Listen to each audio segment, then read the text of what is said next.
Cordignano batte Castion 2-1, Cordignano torna subito in prima categoria, Antonio Spinazzetti esce del Cordignano. Allora Antonio, 3 punti oggi servivano, quanta fatica comunque per arrivare a questo traguardo. Ma sì, tanto buongiorno a tutti, scusate la voce ma è stata un'emozione incredibile.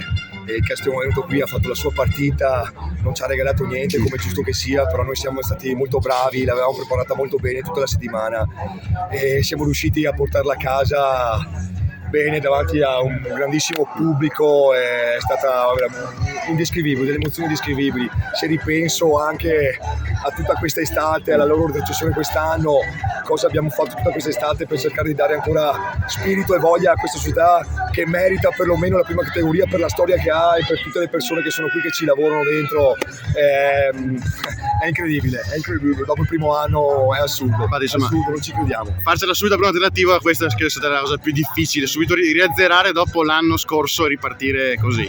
Ma sì, sicuramente adesso io sono arrivato anche quest'anno come quasi tutta la squadra, come tutto il mio staff che ho voluto fortemente qui, a partire dal mister Ezio Meneghin, da allenatori portieri, Dennis Gava, il mio team manager Matteo Gaiot, il massaggiatori e tutte le persone che stanno fuori.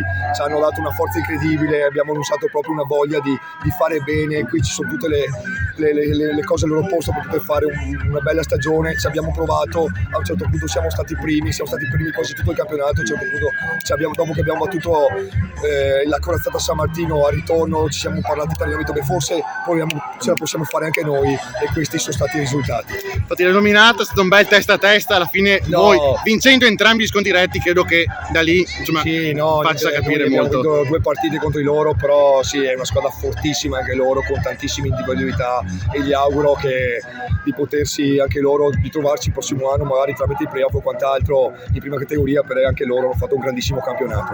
La differenza cosa l'ha fatta secondo te? Il collettivo vostro in generale può essere? Diciamo che noi noi abbiamo avuto non tanto chissà quali forze individuali, ma è stato un collettivo, ma dal magazziniere al 30° giocatore, ci sono tutti insieme che ci hanno portato a questa corsa e a questo gran finale.